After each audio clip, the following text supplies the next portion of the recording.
Hello, everyone, and welcome to your second Snap Take of the day. This is Glazer of Snap Judgments, the official podcast of Marvel Snap Zone. I don't want to oversell this. I don't know what I could say that would be overselling this. They nuked Professor X from orbit. They changed Cannonball. They changed HELA. We're in for a new meta. This is wild. This is insane. This is going to be absolutely huge. This is not hyperbole. I'm not being facetious. This is going to be gigantic. We're going to go through all the card changes at once so you have them. I'm going to ask you to do something for a season pass. And then you're going to go through all the card changes. We're going to ask you for something for season pass. And then we're going to go through all the cards one by one with all my thoughts on them and a deck for each as it's updated. Cool. Hopefully you're interested in that. Hopefully you're ready because this is seismic. All right, all the changes. Professor X is not a 5/1, so it doesn't work with Ravonna. Now it's a 5/2, and its ability is basically that you can only move cards. The only way to add cards to the lane is to move them in or out, which means every move card now counters Professor X. Cannonball is a simple change. He just loses 1 power. Okay. HELA is now all the cards that get revived get -2 power. That's going to change some things, right?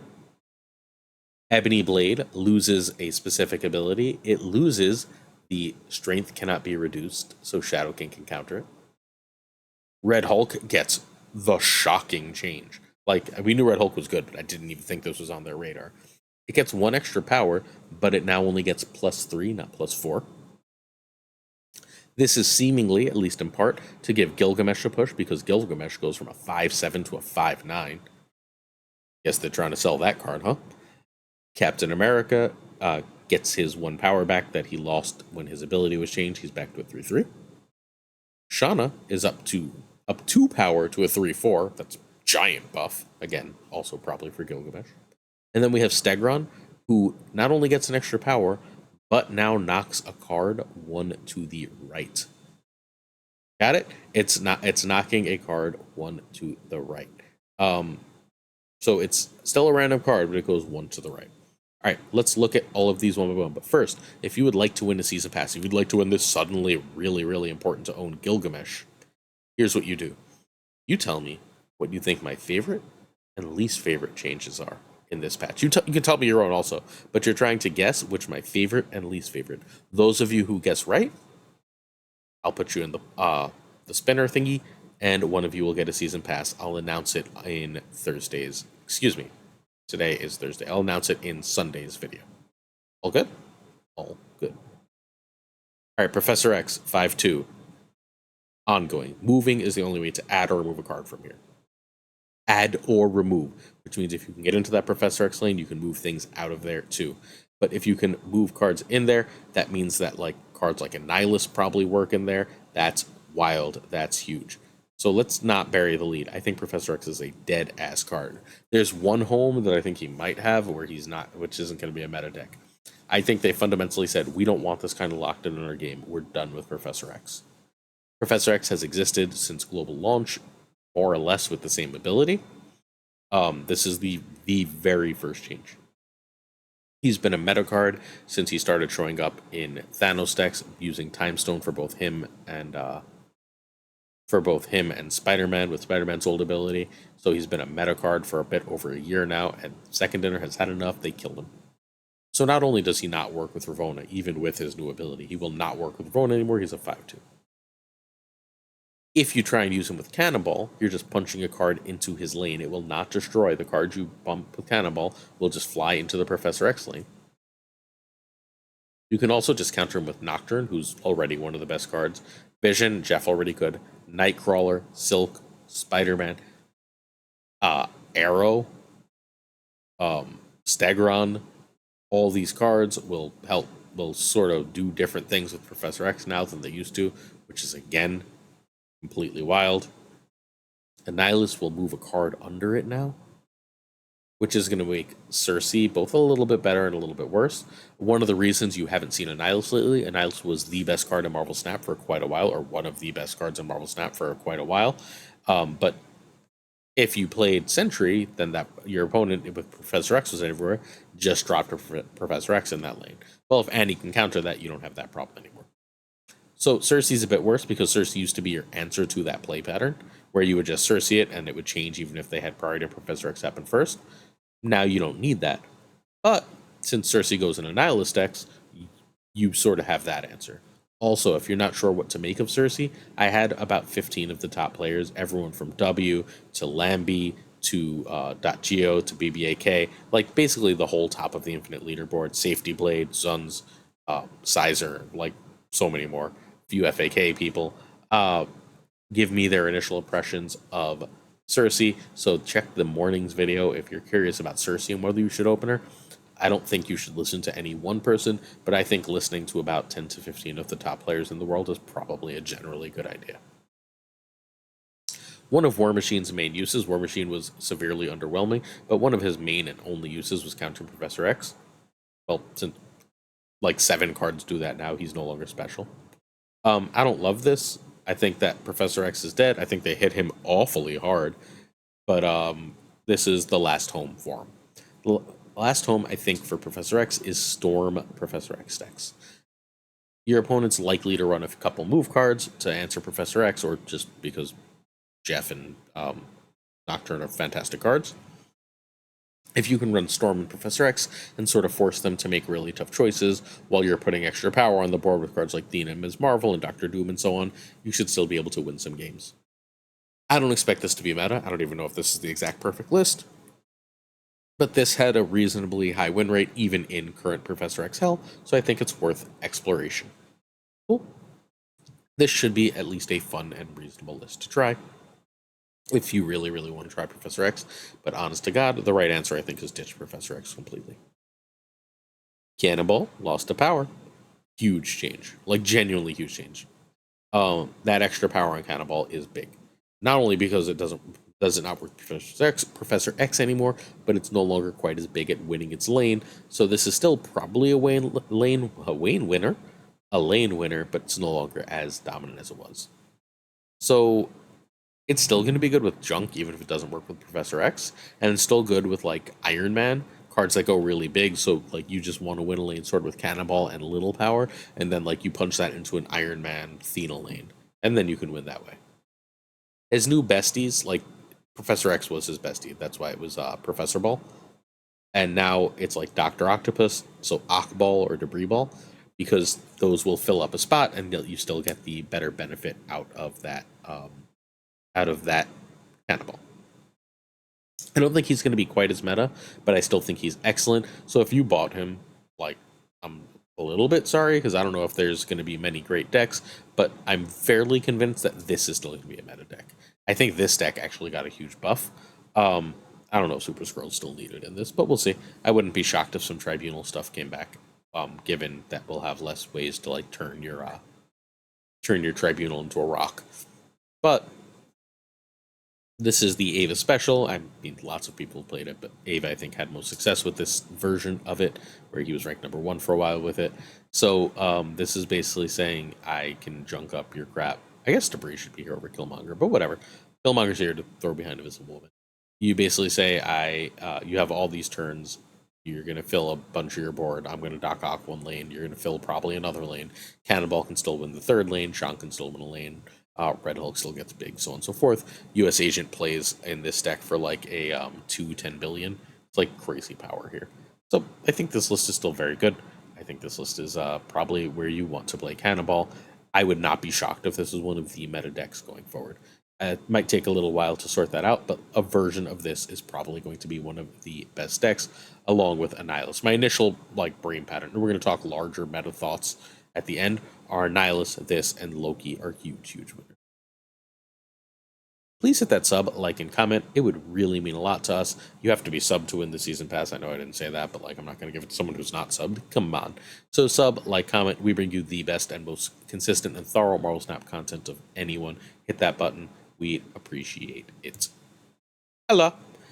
On reveal, resurrect all your cards as card locations with -2 power. People are going to be like, whatever. When HELA wins, it puts out 1,000,000 power. Your Infinite's still 18. Your Magneto is still 10. but like she's significantly worse. Her high rolls are still gonna high roll. When HELA hits absolutely everything, the complete nut, it's gonna be wild. But the games she does just a bit, like the games you lose a do you still run Black Cat? It's a 4-7 now, not a 4-9, right? The games you lose just Black Cats and one big thing are terrible now. You're gonna feel real bad. I think the Husky HELA basically stops working for that reason. Like, and that was the most impressive HELA deck we had. Decks could almost compete with HELA on power. Things like Bounce were very close to HELA on power. If you take 2 off all of the high rolls, I bet you Bounce wins a lot more of those games. Bounce is another winner. She's still good, but nowhere near where she was. I think HELA is a good card now, but no longer meta, and it's no longer something you should be looking to really do. Which is both healthy for the game, because HELA is not fun, but not great for free or cheap to play players, because HELA was a really easy deck to get into without having to spend a lot of money. Alright, this is what I think the HELA deck would look like now, and you'll note Sandman here, and not Black Cat. I think Black Cat is probably going to go because a 4-7 is probably not worth it. Or I guess an 0-7 is probably not worth it. But Sandman gets better because Sandman gives you that extra play, that extra way of winning against decks like Bounce and decks like Annihilus and Werewolf and stuff, which are probably coming back. It gives you those free wins that you wouldn't otherwise get unless everything goes perfectly right. Or at least that's my theory here. I think you want to run Giganto in these decks again if you weren't before, because you want something else that's going to be huge. Magneto as a 10 is big, but I can play a Hull Obsidian or a Crossbones and get that stats, right? So I need something else. I need other cards that are just really, really huge for HELA to be great. Infinite isn't hurt as much, but I think the other cards are. I think HELA is significantly worse. I think this is a huge, great change. I think HELA might be dead. Ebony Blade now only has the ongoing, can't be destroyed. So, like, this isn't going to be meta right away, but if it ever is, we have Shadow King as an answer.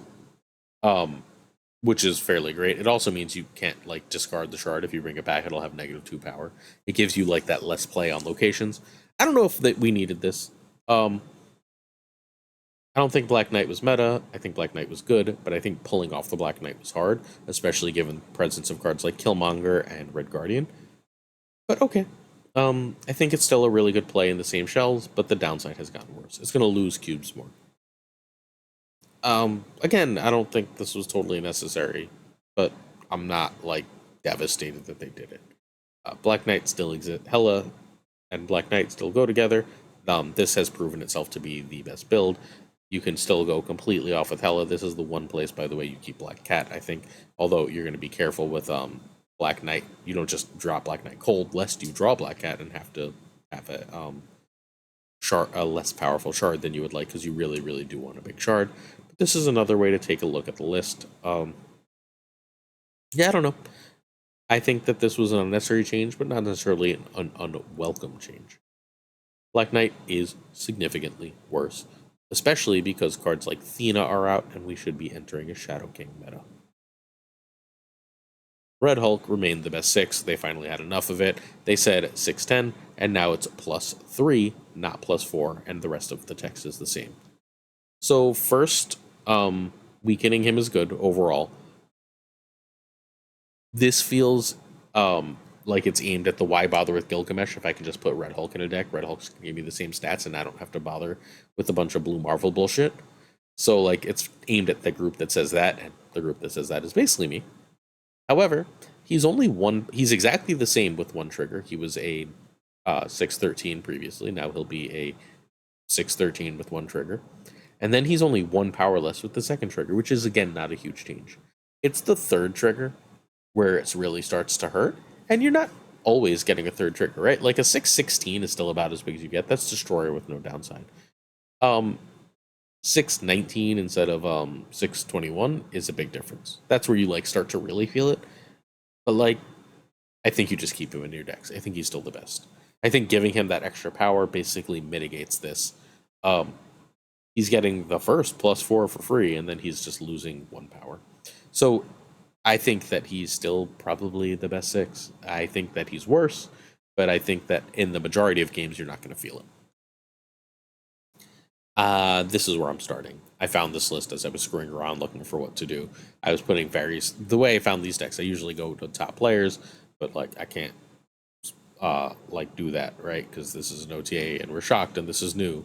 So I have to like play with different filters in tapped and snap zone, and I found this really cool list that's got all these cool move things along with Thena and Red Hulk, and I think this is like the perfect home for Red Hulk. I think he's still better than Magneto in this list, and this is exactly why. This list is really good, like really good. I'm gonna messes with this list quite a bit, just so you're aware. But this seems very powerful, and Red Hulk is again worse. But how much worse, really? Like if I could have Athena in one lane, Athena and Angela in one lane, and then I drop a Red Hulk in another, I feel like I'm still probably winning. Next up, we have Gilgamesh. This is huge. +2 power is huge on a card that scales upwards. So he's very easily. 5 cards is a 5/14. That's one card in one location and one location full. You can do that in your sleep. That's not even difficult. He's fairly often to be a 5/15, 5/16 often, which is just insanely big. That's Red Hulk big. Now it's worth the trouble. The other reason he's worth the trouble is Cannonball used to eat Gilgamesh. Eat Gilgamesh. He was big, and Cannonball would be like, well, I've got a Professor X lane, so now I punch your Gilgamesh into a rock. No more Cannonball, or much less Cannonball. Problem solved. Red Hulk is still going to be similar in powers. You don't like have to spend the money, but I think this may be real. I'm not 100% sure, but I'm fairly hopeful that they turned Gilgamesh from a garbage card into something that we're going to want to mess with and build with. And this is the Gilgamesh list that has the highest win rate of the ones that are like Zooey, because I think that's sort of what they're trying to push us to be Zooey, where we're going to fill a lane, get a nice big Dazzler. We're going to drop Kazar or Blue Marvel and get all those ones nice and big, whether that be debris or whatever. Then we've got the big Mockingbird, we've got the big Gilgamesh, and we just say, let's go. Gilgamesh has a 9 there to start, which is, again, Blue Marvel just a 10 immediately. Mockingbird just as a 10 immediately. This is going to be really good. There's probably a freaking Scar list. I'm going to have to mess around, but I bet you there's a Scar list for this too, where you can basically get Scar free, and if you can get Scar free, we're going to town. But this is going to be just legit. This is legit. This is legit. This is legit. I'm pretty sure. Tell me I'm not, like, as the kids would say, huffing the copium, but I think this is real. And then they gave it another buff. They gave it Shauna. It was 3/4, which means that, like, this is ridiculously huge. It's interesting now with both Cersei and Mockingbird. You can easily play this card with Cersei. You could already play it with Cersei, but now it's a little better with Cersei because your downside when you don't see it isn't as good. And it's just 3 cards for Mockingbird, so it's doing the same thing for Mockingbird that Mysterio would. This is fairly targeted at being good in a Mockingbird Gilgamesh shell, like that last one we saw. So we're going to look at a deck that does that. And I can see this just being good. It's if you get, generally speaking, most ones average out to 1/2, right? If you get a whole bunch of 1/2s, if you get 3 1/2s and a 3/4, that's 10 power. 3/10 is big. That's humongous. People spend a lot of time worrying about cards that go tall, like Gladiator. Cards that go wide are damn near as good. Like you get a 3/10 that makes a 2/9, and then if you get a Blue Marvel out, it alone gives +4 power to Gilgamesh, making him a 13. That seems all good. I don't know what to say. That seems all good. A deck to play. And this is the one that I think is worth starting with. This is more heavy on the ones, and it's running Kara. I'm not going to run Kara on this. You know what card I'm going to run in this? I'm going to run myself some Black Swan, because if you're running Killmonger, I'm going to run away, and we're never going to know. So, this one is also really cool. I love Snowguard in this list. The like both sides of it are so good. Don't have to deal with any magic bullshit, right? Like I think that this is a phenomenal list. Like genuinely phenomenal list. Again, I will be personally adding Black Swan to this. If I go Kazar, Black Swan, and Dazzler, right? And then I can just drop 51s with Gilgamesh. I feel like I'm probably in pretty freaking good shape at the end of the game. At least that's my working theory. This seems really cool. Like I would really like a real zoo deck at the end of the game. A weekend next week at some point, I'm gonna do a ask all the top players what they think about Gilgamesh once with this buff. so we can do like a better, because you shouldn't, I mean, you should have bought him before because the season pass gives you such great value, but you didn't have to like own this card because it wasn't very good. I'm going to ask all the top players in a few days, unless it's blindingly obvious what they think about this, and we'll do like a report out to you on what we think of Gilgamesh. Next up, we have Stegron. We're in the home stretch. Stegron is now a moving enemy card here, one to the right. He's a 4/7.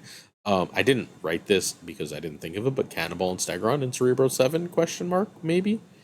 I don't think that's a real deck, but hey, it's worth at least examining. This is gonna win some games, because no one's gonna expect it. It's like still about 50 times worse than Juggernaut, despite being more than double the strength. So you can try it with Craven and Kingpin. If you're like a Craven Kingpin stam, this is a very obvious and easy way to trigger those cards. The problem is it's a random card, right? So it's not hitting the most powerful card. It's not hitting anything guaranteed. And if the lane to the right is filled, it's now done nothing. The problem with Stegron was never the where it hit the card. It's that you don't have any control over what card it hits. And with that the case, I still don't expect much from this. This is the only reasonably cool Stegron deck I could find. There's probably something better. But this one's trying to use Jean Grey and be like, well, you see, when you drop something in the Jean lane, I can smack it away with Stegron or Juggernaut or whatever.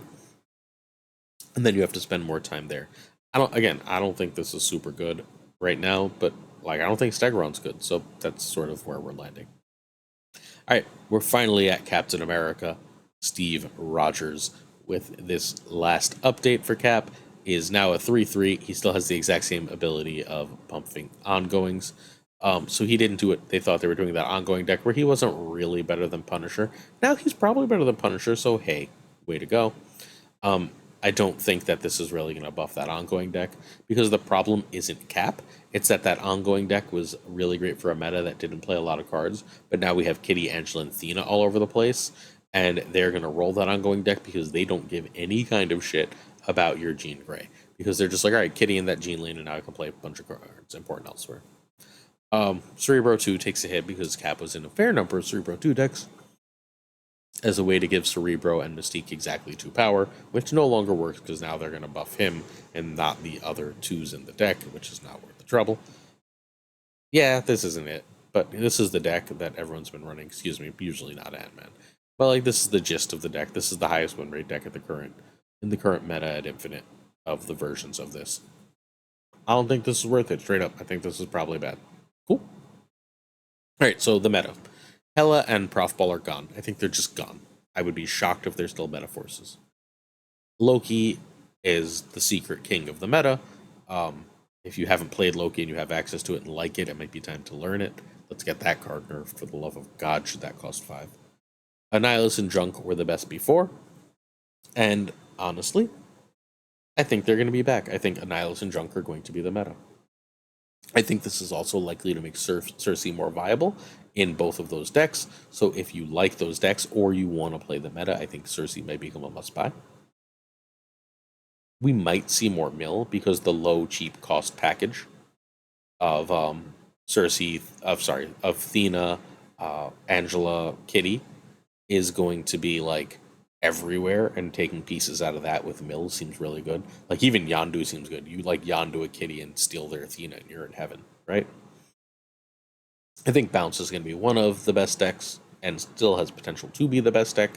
We'll see exactly whether that's a Nihilus Bounce, because I feel like that might just be where this goes. If Bounce is good and Nihilus is good, then you just play a Nihilus Bounce. Namora was a contender. I think Namora is the deck that like took random strays from here, because Namora sort of liked when you were Professor Xing and it could just make like a giant Jeff to go in that lane, or throw tigers all over the place. If your board is junked up, you're much less effective at that. They can throw like a White Widow or a Goblin in your lane and mess with you far more easily. Debris, etc. Thanos lurks all over the place. Thanos still might be great here. I'm not sure. We're going to have to see what Thanos does against Annihilus. Thanos has traditionally not loved dealing with Annihilus. Thanos does not want its precious board space taken up with that card. And Sarah would like a word. If you didn't watch this morning's video, you should, because Sarah would like a word, because Sarah does not hate this meta at all. And Sarah might have some things to say. I don't know if that's the build. I don't know if that build runs Cersei, but there's something there, and it's definitely worth examining. Thanks for watching. If you are interested in supporting us on Patreon, check us out on patreon.com/snapjudgments. Certain tiers of support on our Patreon come with on-air thanks. And it is quite late, so we're going to go through this quickly today.